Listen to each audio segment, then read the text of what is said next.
Just out here on my farm, and this is my breakfast for today. Just going around and going to see what's happening around the farm.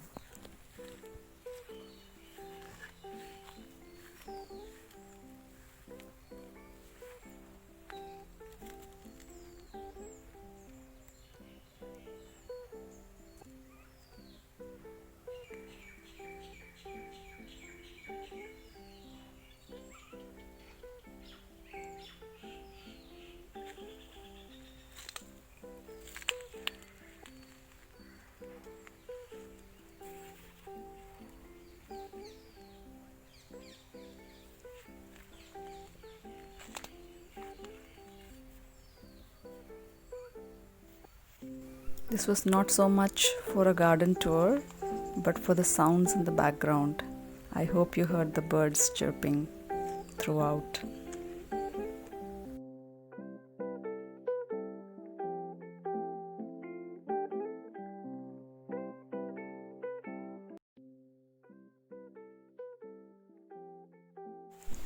Hello everyone.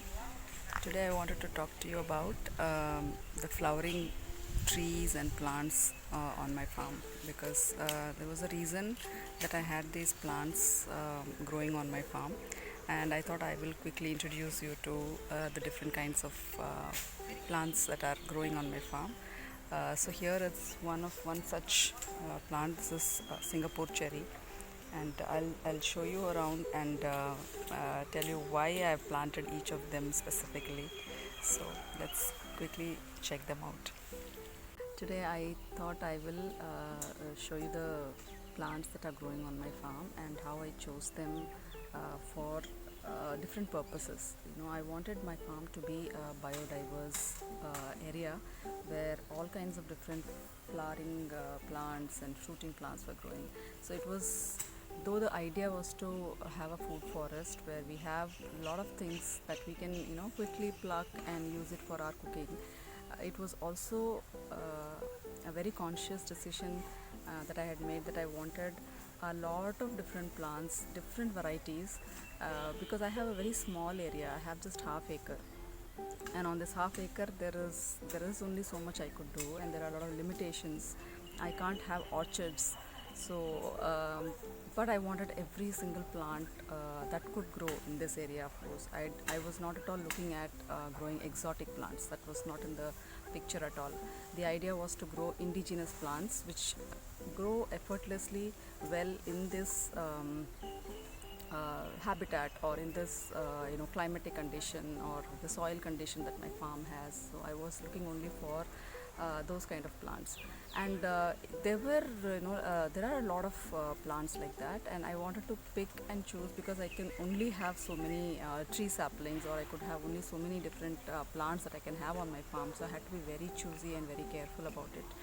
So I decided to make a list. So that is how I went about my whole planning. So even when I was planning out my farm space, I have to tell you that it was not a random thing or a random decision to just have just whatever we wanted. I had made a list of things uh, with having the limitation of space in front of me. I had to plan out. So I listed out a lot of trees which are small and would not occupy too much space, so that I can have multiple varieties.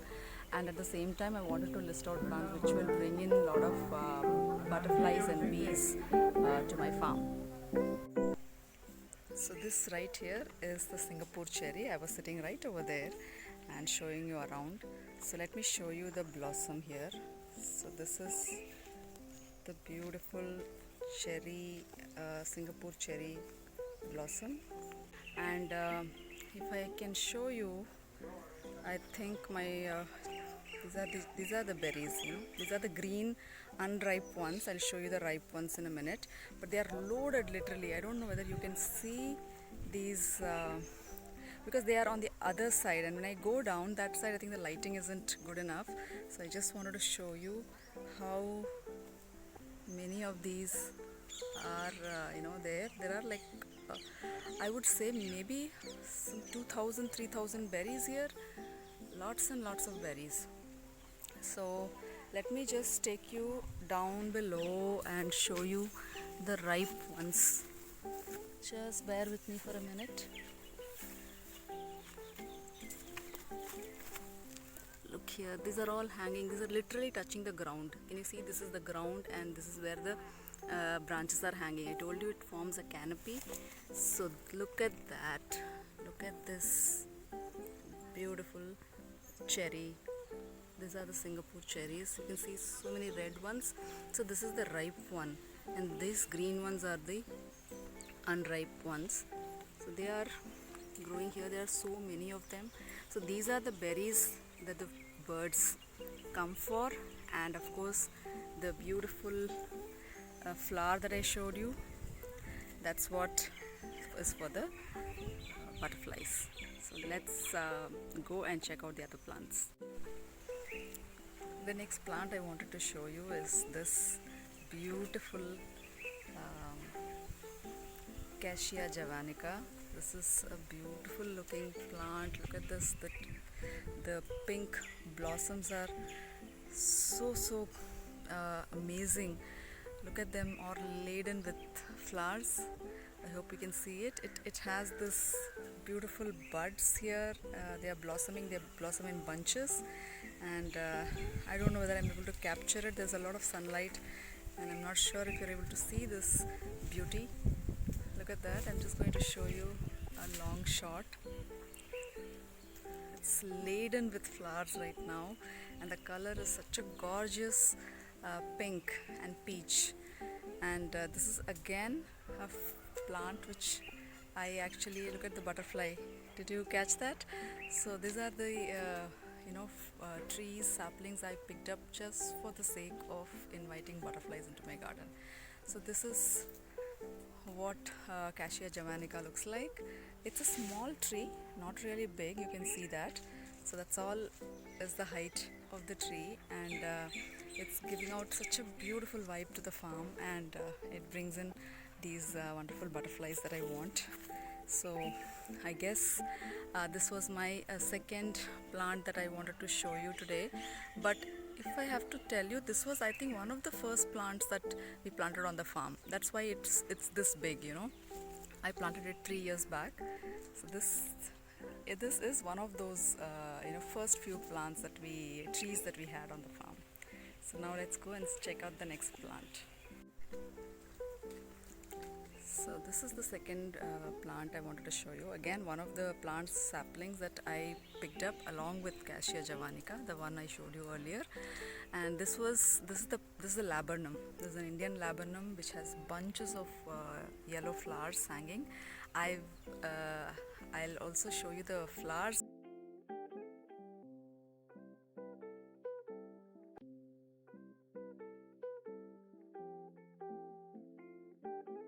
Also called golden shower. That's right, golden shower plant. So this is that plant, and this is again bought only for the butterflies to come. Yes. If you see this plant here, this is called Maramali in Tamil, and I'll also give you all the English names for it so you can identify them. So these are also again flowering plants, and which I wanted on my farm. There is one more such plant over here, so I had planted 2 of them. So if you see, this is another one of the Maramali trees that are coming up, and I'm going to show you another one right now here. I can't even go near that. Can you see all these weeds that we have pulled out the other time? The approach is completely lost, so I hope you can see the gulmohar plant right there. Yeah, so that is another one of the plants, tree saplings that we planted along with the Cassia Germanica and the Labanum. So this is gulmohar there for you, and it picked up and it grew very well, very quickly, but I'm not seeing any flowers yet. I don't know if I'm doing something wrong and I need to do any kind of pruning, but right now it looks really healthy and it's growing well. Just waiting to see those bright red flowers. So I think we'll have to wait for that. This is another flowering tree sapling that I have. This is a tiny plant, not too big, so I thought I'll pick it up. Oh, look what I spot here. These are the eggs. Can you see those little beads? Oh my god, sorry. Can you see those eggs? Okay, so a lot of insect pests and eggs, and of course, this is all part of having a garden and having a beautiful biodiverse garden. So all that is absolutely fine. Most welcome on my garden. This one right here, I have to tell you, this is one other very conscious decision to plant this. This is jamun. This is the black jamun tree, and I've heard that if you have a black jamun tree, I think it takes care of your farm. So that's why I thought, okay, this is supposed to be there. It is right now not in a very healthy shape. There is a lot of infestation. I think the plant is really fighting and trying to resist all of these, and I think it's a very strong resilient plant, so I have hope that this is going to survive all that. Let's see how that goes. And of course, while you are here, I'll just show you quickly my tuar dal trees that are growing here. That's of course for us, but these plants that I'm showing today are particularly the ones which will attract birds and bees to my farm. So that's why I'm showing you this jamun tree as well. And this, I'm sure you can identify, this is the mango tree. I have two mango trees on my farm. I can't call it a tree yet, it is still kind of small, but I think it's grown well. And we haven't had any fruits yet because it will take its time. It has to grow a little more before we can start having fruits. But the flowers, again, this tree's flowers, they attract a lot of bees, and of course the birds come too to nest on this. This is a very indigenous, very much specific to Indian climates. So mango definitely has to be on my farm, and it is the tree itself is a home for a lot of birds. And being, like I told you, the indigenous birds look for indigenous plants to nest and to come and perch on. So I think this is one of the greatest additions. This, plus there is another one right there somewhere down the line, another mango tree. So that is also a very conscious. Yes, of course we want the fruits, but we also wanted the birds to come and have and enjoy them. Okay, we are here. This is the Indian gooseberry plant. My dad gave me this tiny little guy, a small sapling, and now it has grown this big. And I don't know whether I can show you a couple of them. I just had a few, but I don't think there are any gooseberries for you to show. But this is a beautiful plant that I have. This is again, these are small berries that attract a lot of birds. So that's the reason I have this particular plant here. And of course we like amla, so we will be consuming a lot of them too. It's a wonderful medicinal plant. So yes, so this is another one of the plants that I have on my farm. This is the neem tree that I actually there's a small little story behind this tree. You can see how thick the stem is. This was actually given to me by my friend and my yoga teacher, who actually got this plant growing in her the Ganesh Chaturthi, the seed Ganesha, the small idol that she had bought for the Ganesh Puja. And once she saw what was the seed growing out, she found out that it was Neem. And Neem is a tree, and she couldn't grow it in her tiny balcony. So she wanted to know if I could grow it on my farm. And that is how this tree got here. So I brought it as a small sapling, and look at how big it has grown. And this is again one of those wonderful medicinal plants that every household should have. And so these neem plants, though are very beneficial for us as human beings, it is the small yellow berries that it bears, the flowers that it bears, it attracts a lot of butterflies, and for the birds come for the berries that it gives out, the sweet berries. So that's the reason I have this plant here. I have lot many more neem trees growing here and there because I didn't even plant some of them, it just grew because we are all very indigenous to this place that we live here. So this is one other plant.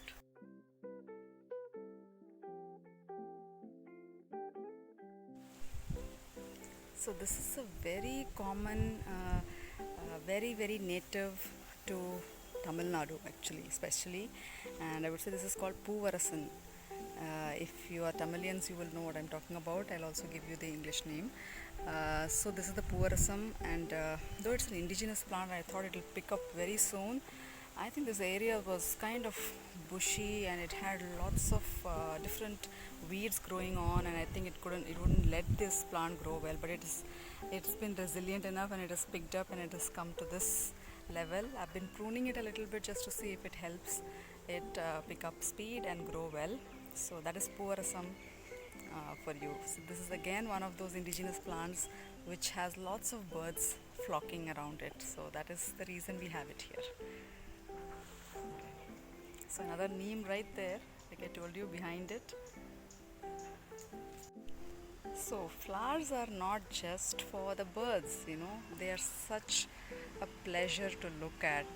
So these are my choice of Bougainvillea and some alamanda, which I had made them climb over my pergola at the entrance, and these are just for the beauty. I'm sure birds will be attracted with the colors, of course, but there's no fragrance in these flowers, but they are such joy to have. I love Bougainvillea for whatever reason. They bring me a lot of joy. So this is the reason I've picked up all colors. I have pink and peach and yellow and white.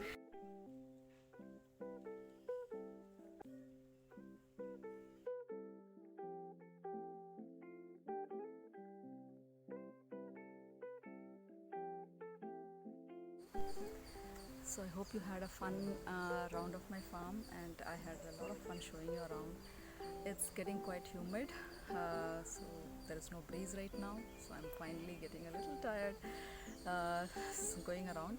But I hope I was able to show you all the different plants that I'm growing on my farm. I haven't covered all of them. I haven't covered the fruit trees like the pomegranates and the guavas and sapotas that are growing. I wanted to specifically focus on just the flowering varieties and the ones which attract birds and bees. So that's why I wanted to just show you some of those. But there are quite a few of the plants that are growing in and around, so I will just show you it probably in another next video. So until then, don't forget to subscribe to my channel, and do follow us on our blog if you want more tips, and or if you want to follow our journey of how we are developing our farm right here in Chennai, India.